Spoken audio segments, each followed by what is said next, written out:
Hey guys, welcome back to another episode of Weledoy. I'm Delithna Dewalko, your host. This week's guest has quite the story, and I'm so excited to have him join us. He came from a refugee camp in Sudan, a Purple Heart recipient, and also an International Franchise Association Franchise of the Year Award recipient. Jonas Hagos, thank you so much for joining us. How are you? I'm good. Appreciate you for having me. Thank you for joining us. Could you introduce yourself? Tell our viewers who you are, where you're from, where you were born, etc. Sure. My name is Jonas Hagos. In America, I go by Jonas Hagos. Uh, I was born in a refugee camp in Sudan, outside of Khartoum, a town named Gadarif. Uh, Outside of Gadarif, a refugee camp called Tawawa. And my parents came out here, brought us here in 1992 to the Chicagoland, and I've been here since then. Uh, Obviously, by looking at the background, I served in the U.S. Military, joined the Army in 2002, went to basic 2003, deployed to Iraq same year, got wounded in 2004. I was awarded the Purple Heart, got out, and since then I've started my entrepreneur journey and finally getting recognized for some of the hard work I've done. And More than willing, your flowers are well deserved, absolutely. I I'm so appreciate excited it. to dive deeper into your story because it is an interesting one. But let's just start with your beginning in Sudan. What memories do you have of growing up in Sudan and in the refugee camp that you were living in? Obviously, I was born in Sudan, and I've been there since the age of 9 before I came to the U.S. I do still have some slight memories of being a child there.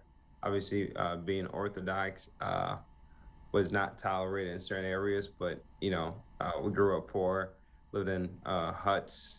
As I think that's how they're described, mud houses. Uh, my father came out to the U.S. in the late '80s before he brought us, so my mom was a single mother raising the four of us, and it was rough, but we made the best of it. We had a tight community of Ethiopians that supported one another, and we were very fortunate and lucky to be able to come to the U.S. in '92, and our life changed for the better. I can only imagine. What values would you say were instilled in you from your time in Sudan, from your parents and your guardians at the time? That's a great question. Obviously, being a Habeshan, I'm sure we all the non stop parents grilling us about studying and doing stuff, which as a child you looked at it like whatever, but Leave me alone, right? yeah, leave me alone. But you know what, our parents was right. Obviously, the first thing my mom told us, we're going to the U.S. It's a land of opportunities. You can become whatever you want. I mean, obviously, I was 9. I didn't get it, but it was ingrained in me. And actually, a year up to before we came to America was just nonstop. Between uncles and the people in the community, like you better study hard, work hard. It's America. No one gets a chance or opportunity like this, and it sunk in, with me, and I've kind of run with it here in the U.S. And I've done very well. It hasn't been an easy journey for me, but the people at Tigray, me having that blood, it's we don't give up so easily. At all. The resilience is in our blood for sure. Yes, we embrace struggle, and we continue to drive on. So just like every Ethiopian, my parents instilled in me good values, and I've used them, and it's worked. Diligently. Could you tell me more about that journey? How was it coming from from Sudan, coming to the United States? How was immersing yourself in the United culture? Well, so my parents obviously had a tougher journey when they fled, Tigray during the war, the first genocide, and that always resonated with me. So when I came to the U.S., you don't quite understand how lucky you are when you're in the U.S. because you kind of get Americanized, Quickly but too. you do it. And I was young, but my parents never stopped reminding me, that it's important. I studied, I took being here serious because there's people back home that don't have the same opportunity as me or my brothers and sisters. So and I'm the oldest out of five, so Wow. that doesn't help. Yeah, you got We all get of blamed for everything. Yeah, same. yeah. But looking back now, I'm like, that was the best thing my parents have done for me. Just the constant reminder of how lucky someone like me is to be in the US. It's like equivalent to winning the lottery, if you think about it. So and I cashed in on that ticket by following the American dream. Not sure if that answers your question, but What is that to you? If you could describe what an American dream, do you feel like you've reached that level of success? so that's a good question. I mean, everyone defines dreams differently. Like when you say the American dream, people think it's a house with a white picket fence, you know, Right. on a nice Saturday drinking a lemonade, or it could be going to a football game. For me, it was, growing up poor, and even when we came to the U.S., I mean, I thought we were rich, but I quickly realized, oh, we're living in a Section 8 housing and we're poor. My parents did housekeeping jobs and just to make ends meet. So I quickly realized that I see what my parents are telling me. I got to do better than them. And I had the opportunity to be able to go to school to get educated, to learn the American way. So the American dream for me was to be able to get my mom out of a bad situation where I helped move her to a home. I bought her a house, got her out of Section 8 housing and just help my brothers, sisters get through college, being the oldest. And obviously I got a family of my own. I do very well, but uh, at the age of 39, I look at the American dream differently. Although I do well financially, it's not all about money. It's just having a peace of mind and being able to, walk to school or walk to a restaurant, without having the fear of the government, like, our people back at home. So I would say my American dream is what I'm living now, just having the freedom, how important it is to have freedom. That's amazing. Um, I read in an article that you said school wasn't just for you. So, coming from an Ethiopian background where school is the most important thing in our family's culture, what made you decide to leave school and then join the military? So I'm glad you asked that question because our people and school's very important. I mean, I got two kids. I want them to get educated, but It's a I'm little not gonna. different now that you have It kids. is, Your but stance is a I little think, different. yeah, I think a lot of people from Tigray I've seen just have. Although I didn't finish college, I knew what I wanted to do from day one. I used to tell my mom and dad, I'm going to own all kinds of businesses. I'm going to become this huge mogul entrepreneur. And obviously, our parents think you have to be educated, which you do, but I knew what I wanted to do, and I'm like, if you're willing to work hard in this country, you can accomplish anything, with or without school. And obviously, if you want to be a doctor, you have to go to school. If you want to be an engineer, you have to go to school. If you want to be a business person, you could go to school. But in my situation, I had my mind made up, and I've done my own research, and people I've looked up to that dropped out of school or never went to school that became successful. So, our people like to push that, not as much now because most Haitian kids would be like, well, look at Jonas, he didn't finish college. Right. And I'm not saying drop out of college. No, no, school's very important. But I joined the military, and the military sharpened me. I was like a dull tool that they went in, and it gave me the discipline and the structure I needed. And to me, that was equivalent to going to college. Right. Okay. Give me a little background in your time in the military. As well, so I went to basic training on March 18th, 2003. And for those of you that know your history, that was the day we invaded Iraq. So I arrived at Fort Sill, Oklahoma, and they pulled every one of us to a briefing room and said, look around you. Every one of you is going to either Iraq or Afghanistan, and training is going to be hell. I'm like, And what man, comes to your mind when you hear that? You're either going to right before, Iraq or Afghanistan. well, the day before I flew out, because I left home on the 17th, then flew out on the 18th to Oklahoma.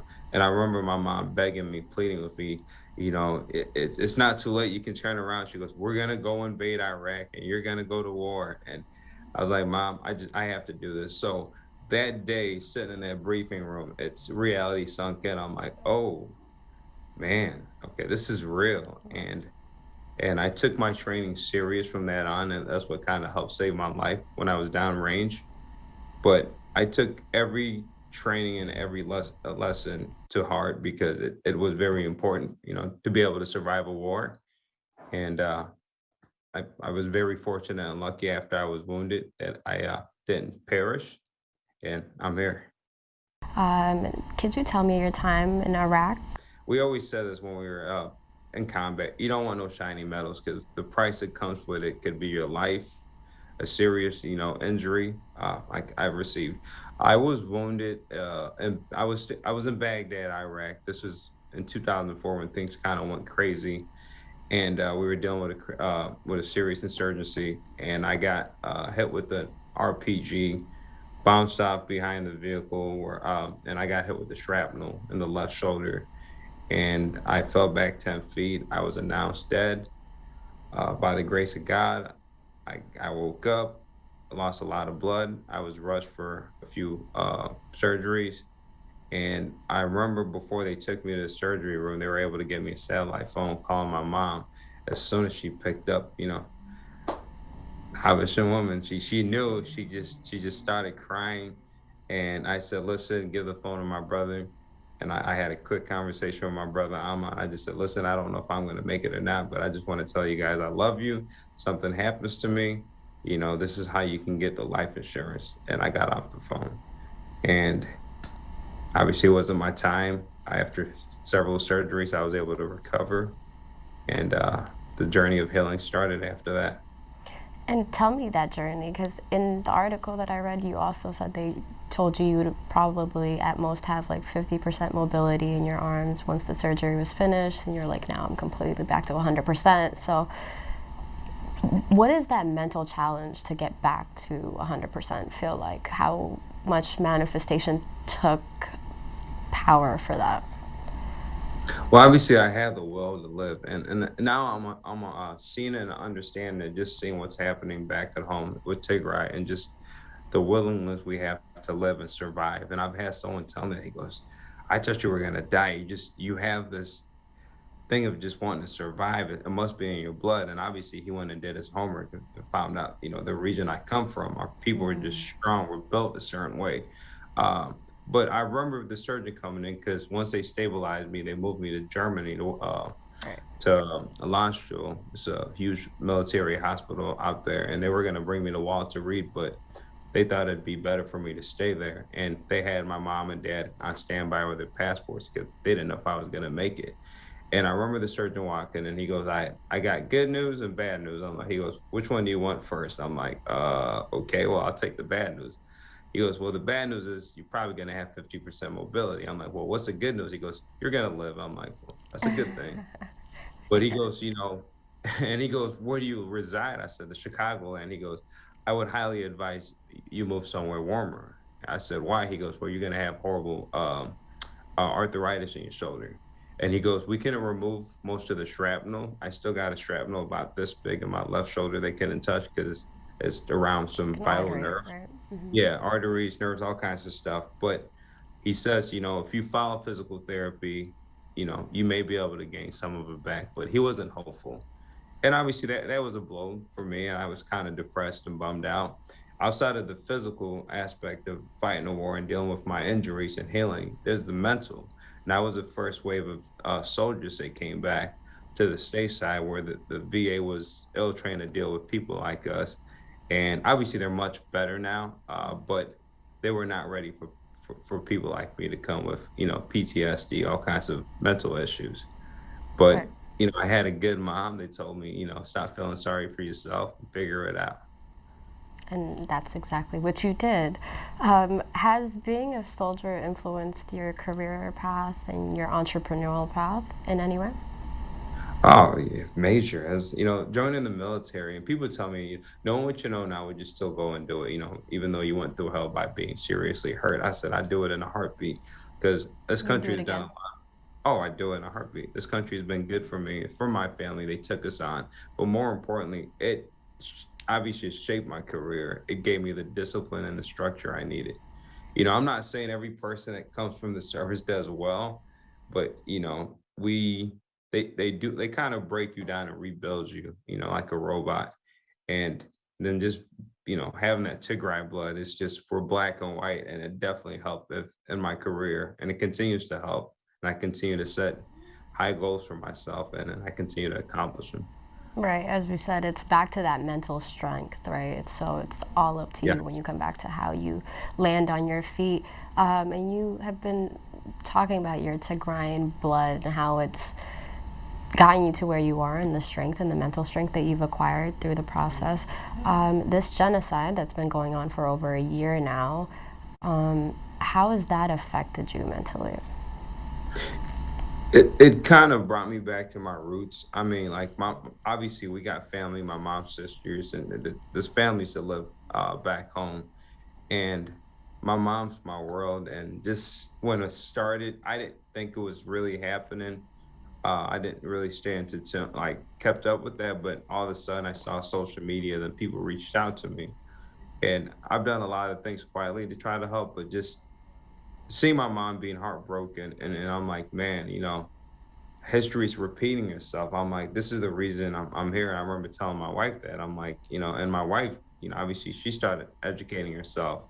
And I'm like, this is the reason my parents fled. And it's like, Ethiopia was going on the right track. Then, a dictator steps in and starts killing, you know, kids, women. I mean, it's just, I've seen the visuals, they're awful, but our people are very strong and resilient.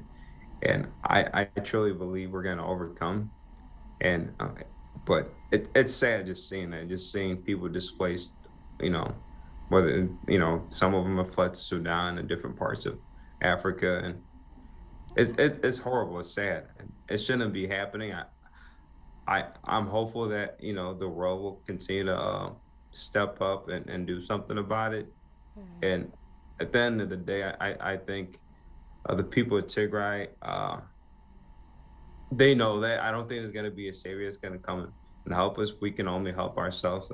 That's one of the reasons we're very strong. I'm a Right. true believer of that because I happen to be, you know, with Tigray blood, and it shows how well I've done. Absolutely.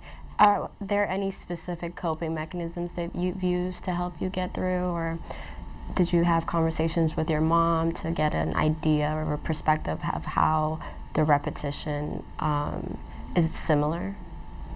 Well, obviously I got off of social media as it was depressing for a while because it's just you would see, and obviously just every time I'd call my mom to check up on her, no one wants to see their mom depressed and sad. Just not having hope. Her hope was she was getting ready to retire and she wanted to go back home and spend 6 months out of a year between the U.S.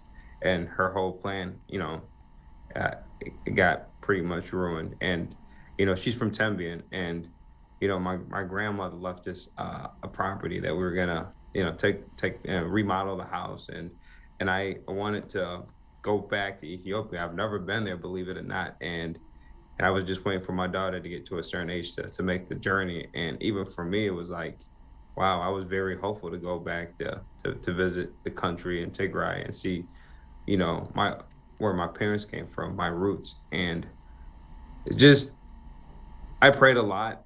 Obviously I would talk to my mom, I would talk to other people to see, what we can do. And I would try to apply pressure to some prominent people I know just to make people aware. And that was the best thing in a way that I didn't like being on social media and seeing all that, depressing stuff. But at the same time, I was able to share it and show, most Americans that didn't have no clue what was happening. Like, look, Right. genocide is happening in the 21st century. And, like we have to do something about this. This shouldn't be happening.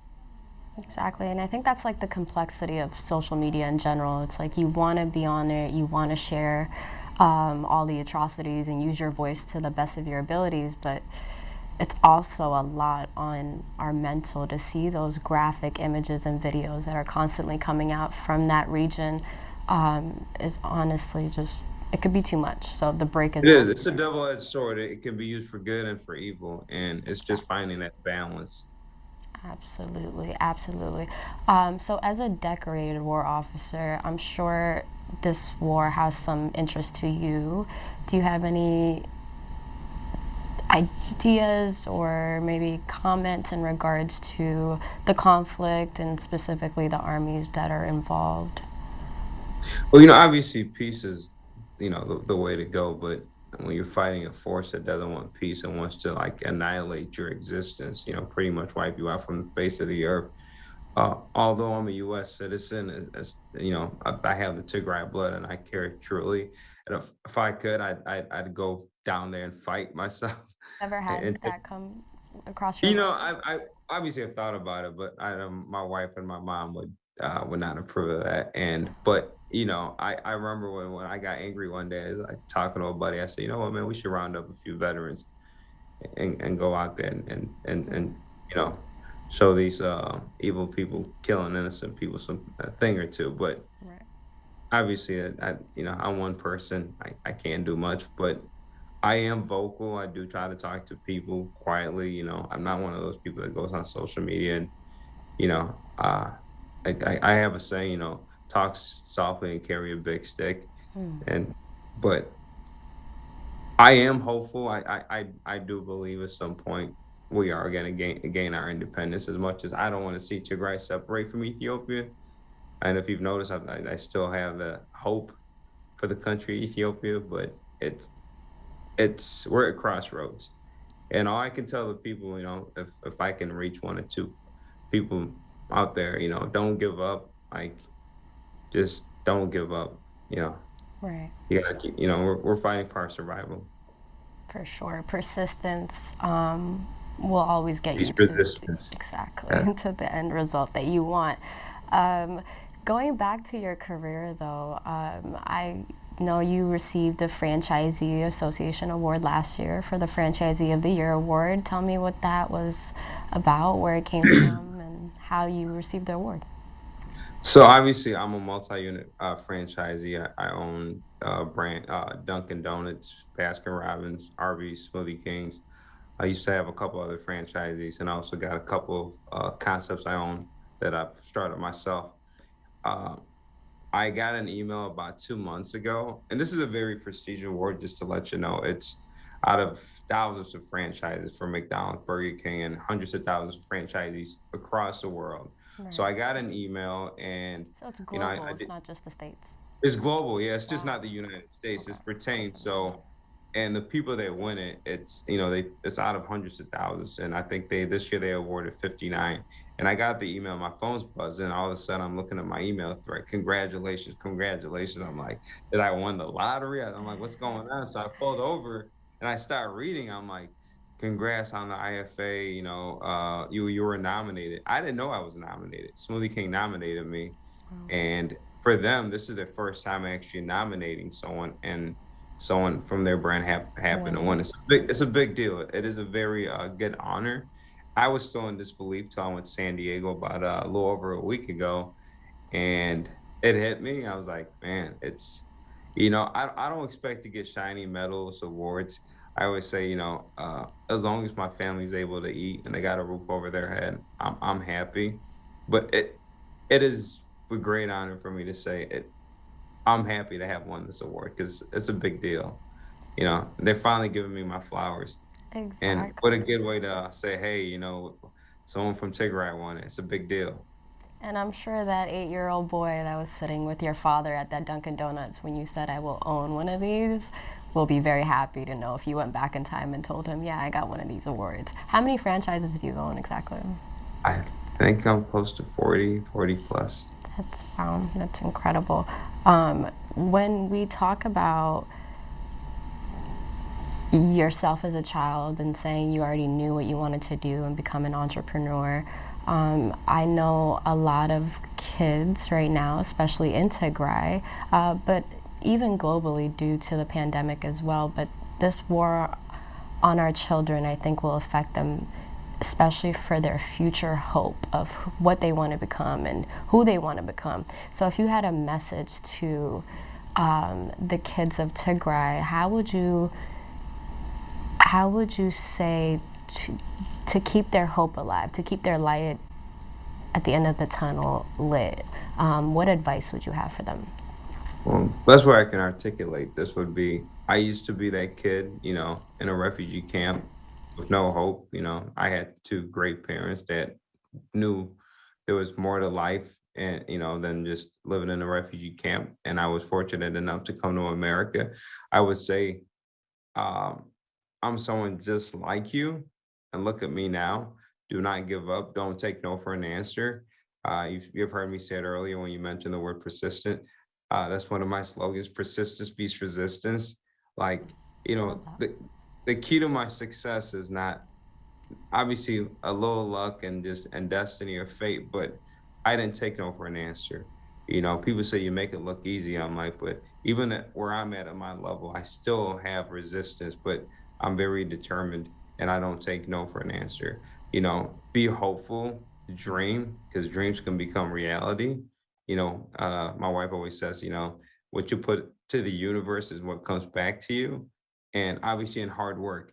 So if you're feeling hopeless and stuff, just take it day by day. The fact that you're able to wake up every morning is a blessing.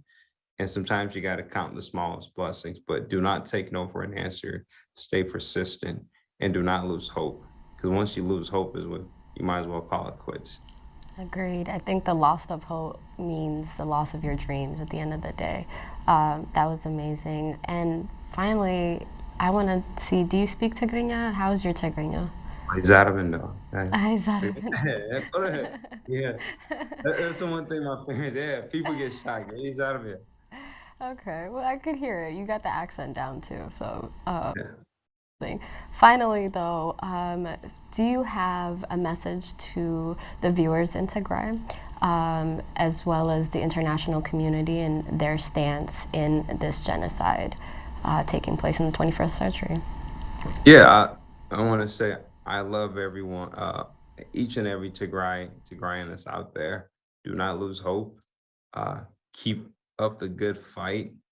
Don't take no for an answer. Stay persistent and just continue to pray and continue to bond and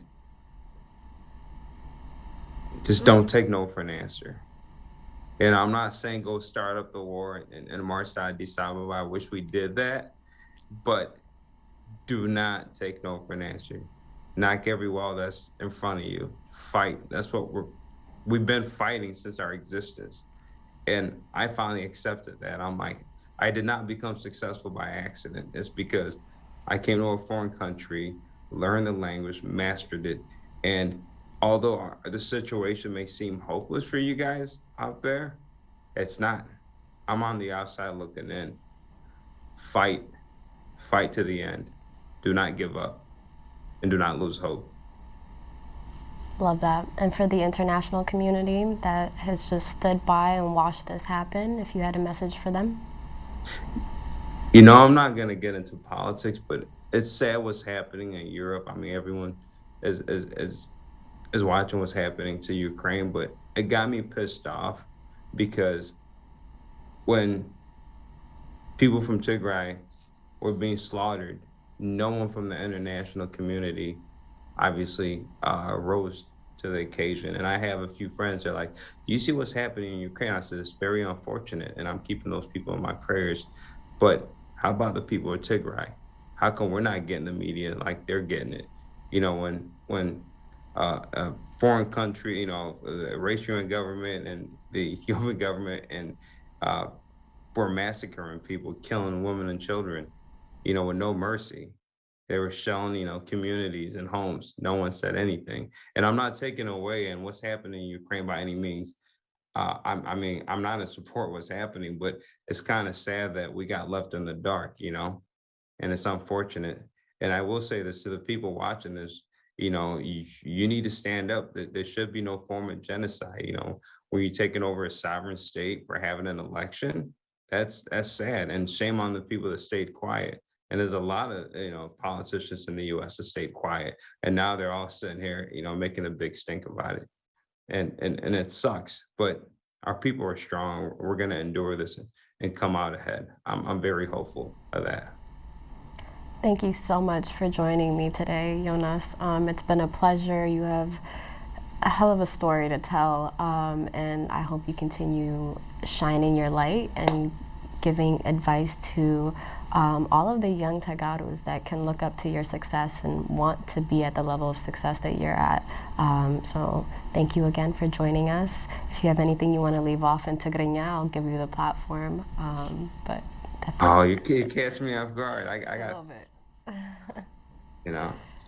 Alrighty, thank you. I'll guys. say it in English. I pray for world peace. Perfect. We'll leave it at that. Thank you guys for joining us. I hope you guys enjoyed today's episode. Jonas Hagos, if you have a social media platform they can find you at, or any of your franchises throughout these states that you guys can go and visit him at. What is your social media platform? I do have a public page. It's Jonas. I believe it's Jonas Hagos. Facebook is / whatever you call it, Jonas Hagos. If you just type my name, you'll be able to, all kinds of articles and links will pop up. Absolutely. I do have a website, and anything I can do to help my people, I'm up for it. Awesome. Thank you so much. Thank you. Bye-bye.